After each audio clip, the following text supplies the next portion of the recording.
B1 Brother Moses, and I salute you. I'm going to give you some information and some context behind the discourse.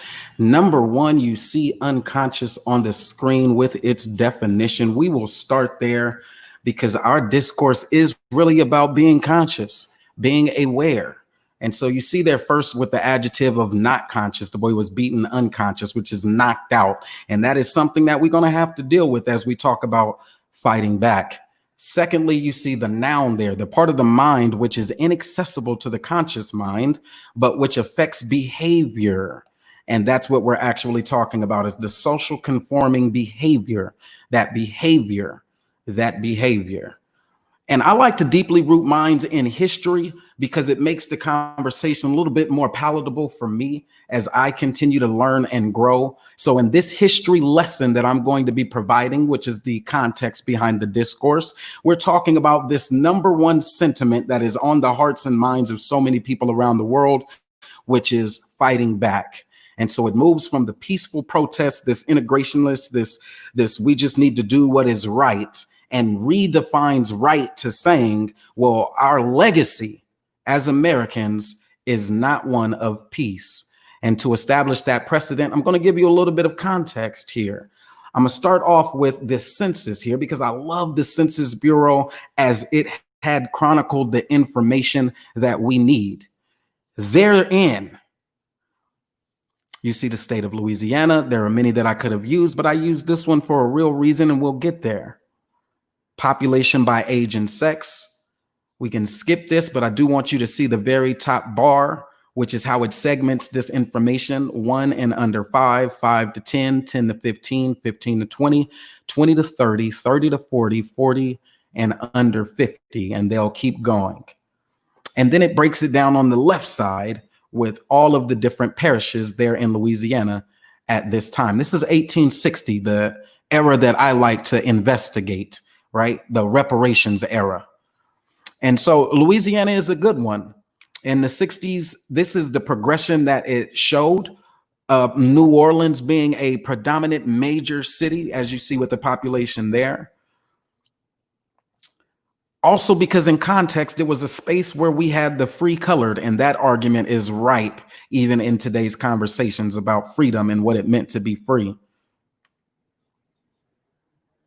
We'll scroll down past the white folks, past the free colored. But as you see, the free colored break down just the same. There were a hell of a lot of people. This is 1860, so before Emancipation Proclamation, which is why I bring that out.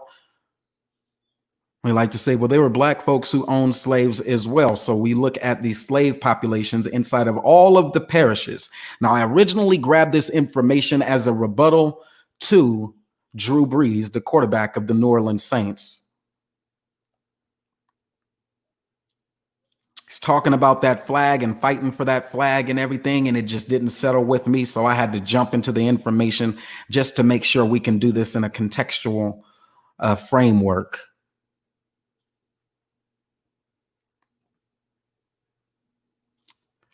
And so the one that jumps out here is the slave population inside of New Orleans, 1860. As you see, it breaks down pretty strong. The numbers there, 15 to 20, getting where it starts to really get over the 1,000 mark, 20 to 30, 30 to 40. And I can tell you how they got there. There were some other parishes as well. But the other group that we need to focus on here is the Indian as well. Very low in numbers, but there's a reason for that as well.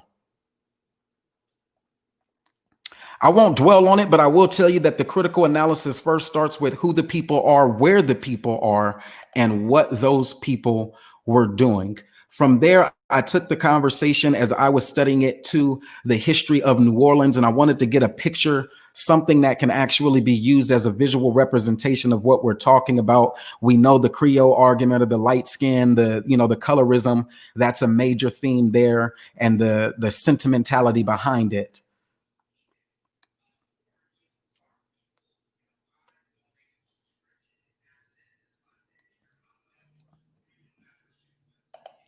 Keep that information in your mind as we start to build this conversation up to this plantation argument. The one that says the house nigga or the field nigga. These are major tourist attractions today, but they are our legacy, ours to reclaim.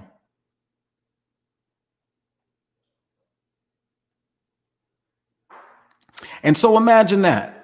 Imagine the suffering through of seeing this big house and working for your life there, surviving by whatever means necessary. And at that time, the means that were necessary were either one, fight back, or two, accept the conditions to which you are under, you and your family, really.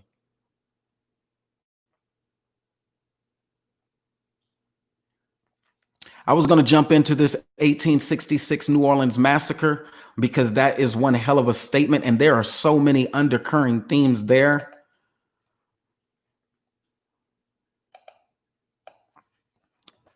But I'll stick with the bullet notes. At the end of that revolutionary action of actually fighting back, you would see that there is this extract from the reconstructed Constitution of the state of Louisiana as published by the Black men, the distinguished members of the convention and assembly.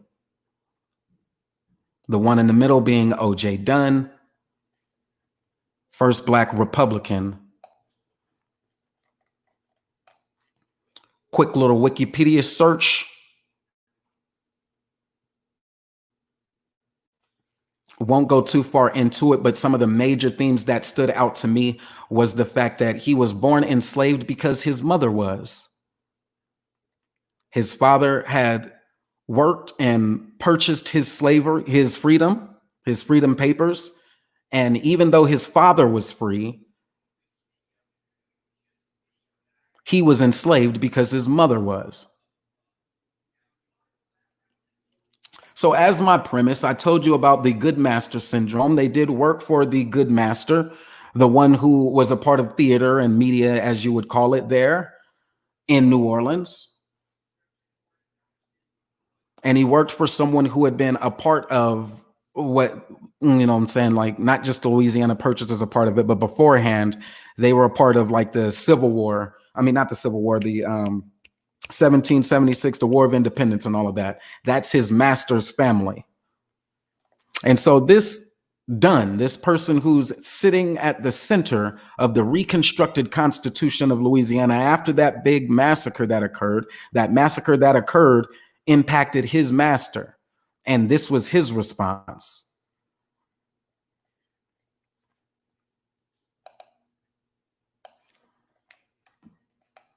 Been some studies and things that had written upon that as well, but I'll get to the root cause.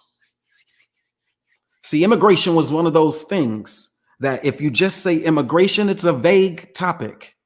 But what they were fighting against is this new nigga, the Irish, and their immigration into places like Philadelphia and New Orleans.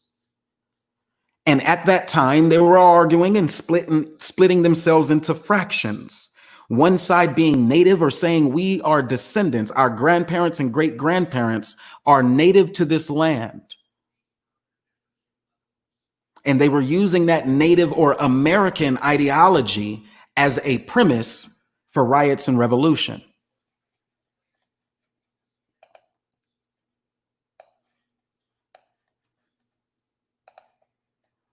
The True American by William H. Christie and the Rise of the Louisiana Nativist Movement, 1835 to 1855, sets that context or that framework. Slide on down to the part that I found some real utility in.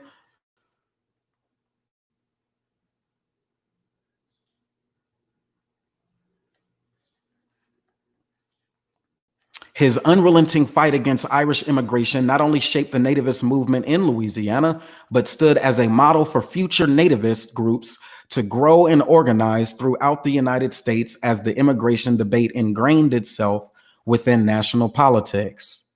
Nationally, opposition to immigration, particularly Irish immigration, increased significantly following their potato famine.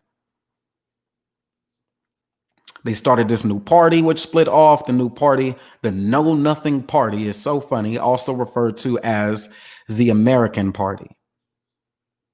And it made its goal to repeal the Naturalization Act of 1802.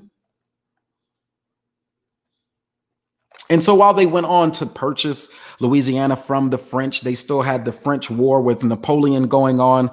The Americans here, or those nativists, were tending to side with the French over the British. And the British and the Royal Navy were fighting against the French Armada. And at some point, that battle became these individual riots. A little bit more about the Whig Party that they created. The Whig is a political party in the middle of the 19th century in the United States. They emerged in the 30s in opposition to President Andrew Jackson, pulling together former members of the National Republican Party, the Anti-Masonic Party, and disaffected Democrats. We still see that today. It's still very relevant today. I root it in history so that we don't feel like we're talking about the Candace Owens, even though we are talking specifically to the Candace Owenses out there who claim to be American first. And they would disregard the Negroes that they see in any of these wars.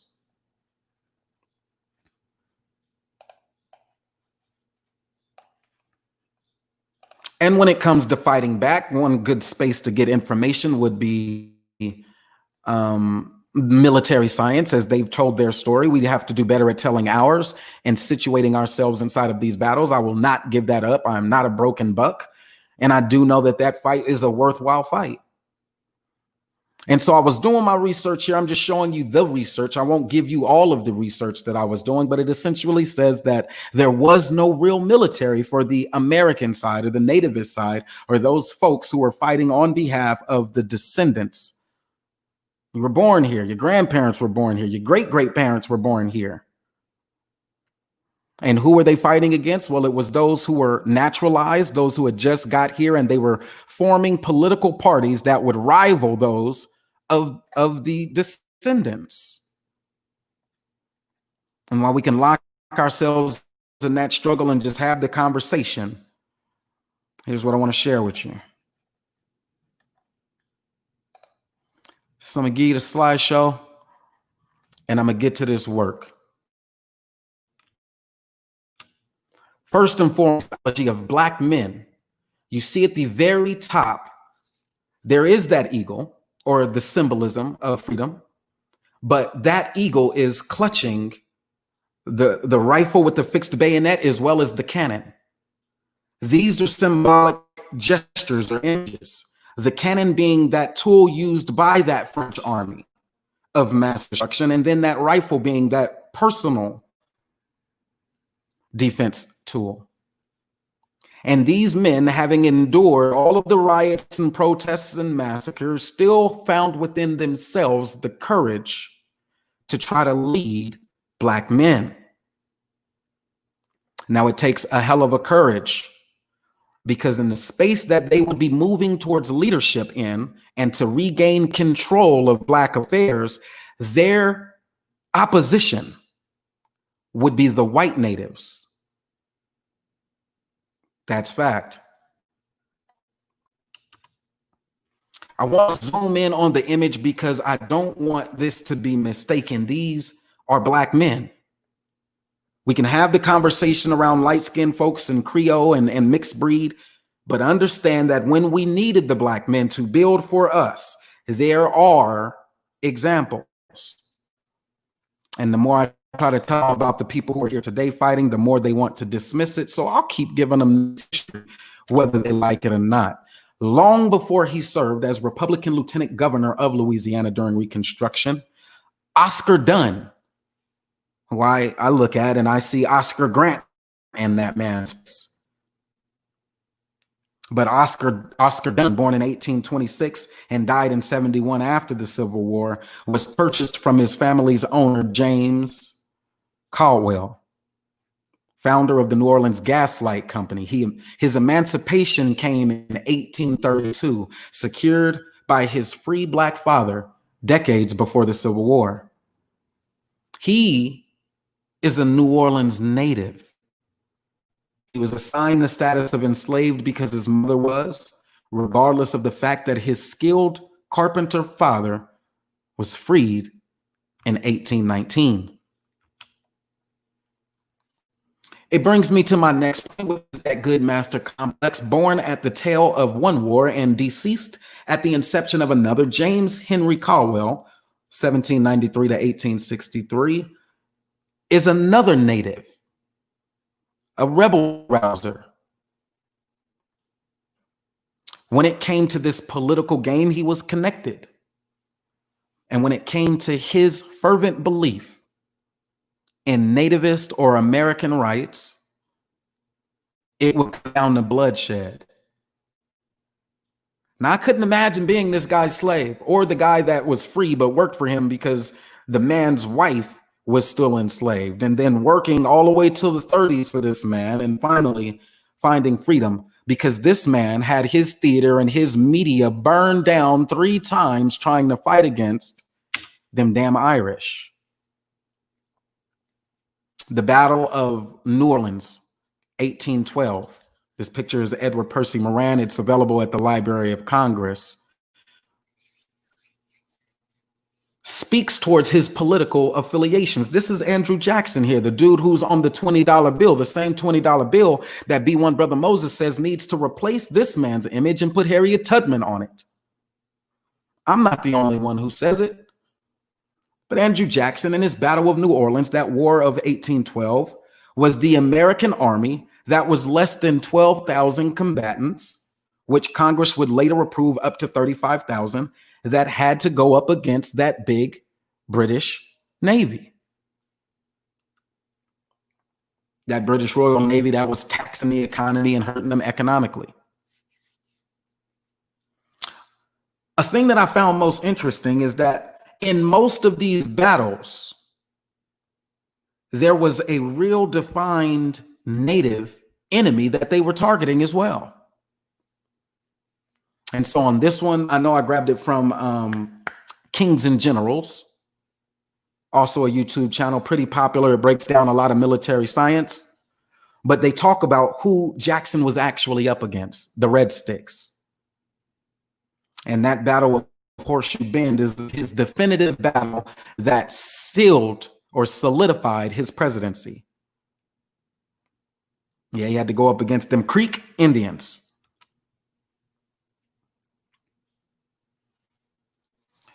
Interesting enough, that same British Navy would then make its way over to DC after not being able to take the Mississippi or that hub. We'll get there. Let me back up. The British then are just like the immigrants. They're not the natives. They're not the ones claiming to be American, but their militaries are the ones that were arming those natives to fight back against the Americans. And today we have that Black conservative, we are American ideology that says love the good master and hate his enemies. At that time, we know that there was the Indians who were not on reservations, or the Native Americans, the indigenous people. And the idea for the British was that if we arm these natives, they will fight the good fight against those rebellious and wayward Americans. Here is an image depicting Tecumseh's War, same time period, 1811 to 1813. Now, Chief Tecumseh of the Shawnee Confederacy, was an ally with the British Canadian troops. General Hull out of Michigan called up his regiment, and they advanced to the north, trying to use words rather than bullets to de-escalate tensions between the Americans and those Native Indians who were armed by British. Hull got his dumb ass pincered. He was wedged between the armed natives and the British, and he surrendered without busting a single shot.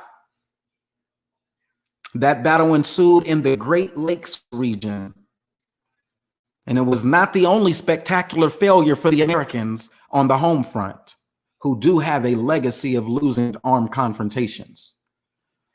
But finally, in 1813, Tecumseh was killed up near Detroit in the Battle of the James, which allowed for those American units to make their way down the Mississippi and fight there in New Orleans.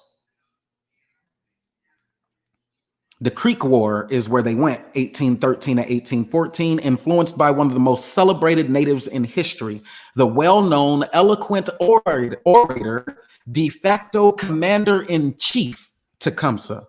He visited the Upper Creeks, the Creek Indians, and he promoted tribal unity. And the Southern natives, they united to fight against the Americans. It was a multi-tribal confederacy that was formed. They were fighting against colonialism enacted by the race soldiers, leading the American government officials and Indiana's social elite, the master class. Militia Commander William Henry Harrison, pictured on the right, is the opposition here. Yeah, he also became the 9th president of the United States in 1840 after nearly eradicating all of Tecumseh's people, his men. What were they fighting for even then? Well, it was against the land secession, those treaties like the Treaty of Fort Wayne that obtained 3 million acres for white settlement in Illinois and Indiana, signed September 29th, 1809, 2 years earlier. See, what you see on the map here in the middle is how they fractured out the land, put those invisible barriers on, and assigned someone as a title, a governor, a sheriff. They gave them a title to which they said all people inside of this territory must respect. And at the time, the British allies of the natives said, do not accept them as your authority. They are usurping your natural order and your inalienable rights. And so the Confederacy was formed to fight against that American colonialism. Understand which side you're on here when you choose your allies.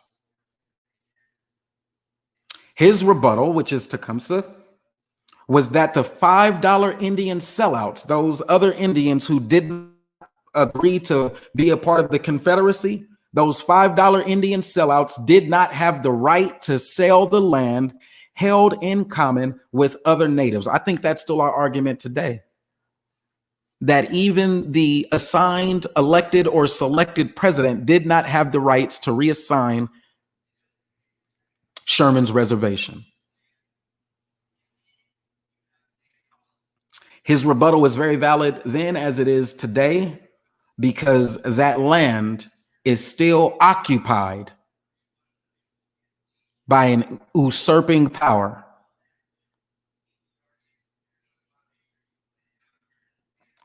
So he argued that the treaty was illegitimate, and he took that rebuttal not just to his own people, but to William Harrison, the dude who was assigned to be the provincial governor. And so we're talking about an area right here. It's the 10 o'clock, 12 o'clock, where you see this shadow here. All of this land is the 3 million acres of the Treaty of Fort Wayne. But as you also see, the Treaty of St. Mary's, the Treaty of Fort Wayne also had a piece here, the Treaty of Greenville, the Treaty of Grassland. When you hear the conversation that white folks went into all of these treaties with the Native Americans and they didn't respect any of them, I just want you to have that information on your mind and remember that we're still talking about the same Chicago where they talk black on black crime today. Well, what about Chicago? And they would dismiss this fighting spirit of even the Tecumseh, the general who was fighting against colonialism. And in his act of saying, look, those $5 Indians are selling us out. And he had to take his war not only to them, but to the usurper of power, the one saying these lands are ours. Both battles had to happen, but be very clear on who you call your ally. That Confederacy together They envisioned a great independent Native American nation east of the Mississippi River. And that battle had to make its way down the Mississippi to the Red Sticks. What is a red stick? It's like a 2-foot long wooden war club. They painted it red or curved it, or it was soaked in red bloodshed or whatever it would be. They put like a small piece of iron or steel or even bone or something on the end of it. And that's what they were going up against muskets with. And so the arming of those men was a necessary evil if they were ever going to fight against imperial or colonial racism, one that would tell themselves really that 3 million acres of land are now in their ownership. And that land that they said they owned was already being used and utilized by the people of that land, the real natives.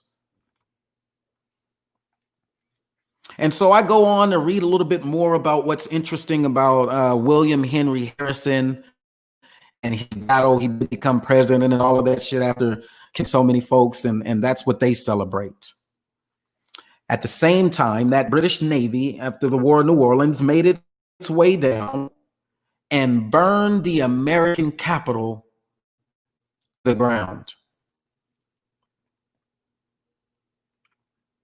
And so they can paint this narrative about the African American looter, but that is an experience taught and bred into them as Americans. It would only be double talk to have someone say, fight back or fight for your rights, stand up for yourself, and then at the same time tell you, well, no, the looting is unnecessary, the riots, the fighting back is unnecessary. So I'll tell you the result. According to the Library of Congress, U.S. Senate, on August 24th, 1814, invading British troops marched into Washington and set fire to the United States Capitol, the president's mansion, and other landmarks.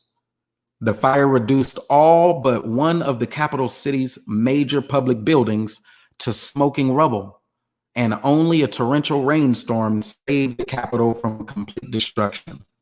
The Library of Congress goes on to say, heat from the intense fire reduced the Senate chamber's marble columns to lime, leaving the room, in one description, a most magnificent ruin.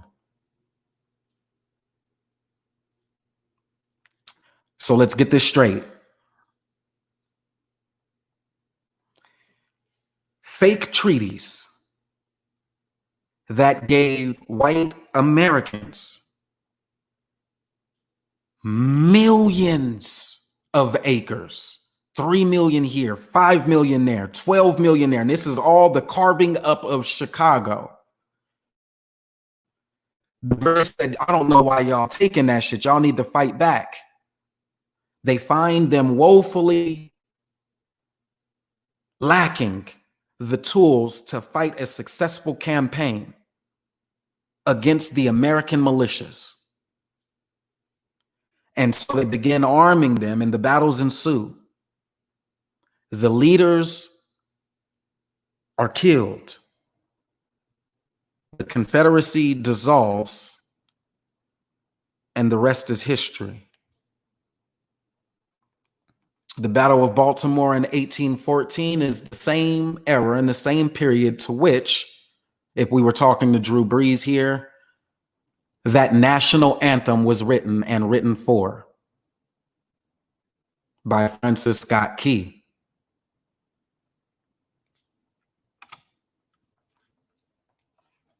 And with that lesson on history, the Battle of New Orleans, and then why are we saluting the flag or taking a knee when they're saluting the flag? It is because it's deeply rooted in an ongoing struggle for land, for power, and for human dignity. I've given you the sources of my rebuttal. They go from military to Library of Congress. They go into Census Bureau data. Can show you the people. I can show you as much as I can but it won't help defeat the ideology. The ideology itself is an individual's struggle to fight back or to accept the terms to which you endure.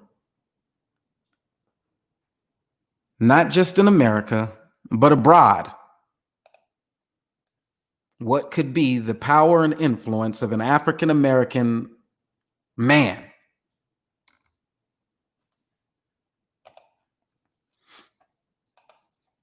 I don't know. Is our power to reclaim the plantations? Is our power just to get, some farmland? Is our power to get a fair trial? Is our power to attain jobs and a middle income wage? I don't know. But what I do understand is that across our span of time here, that battle has been won through conflict. We learned it here. We're conditioned for it.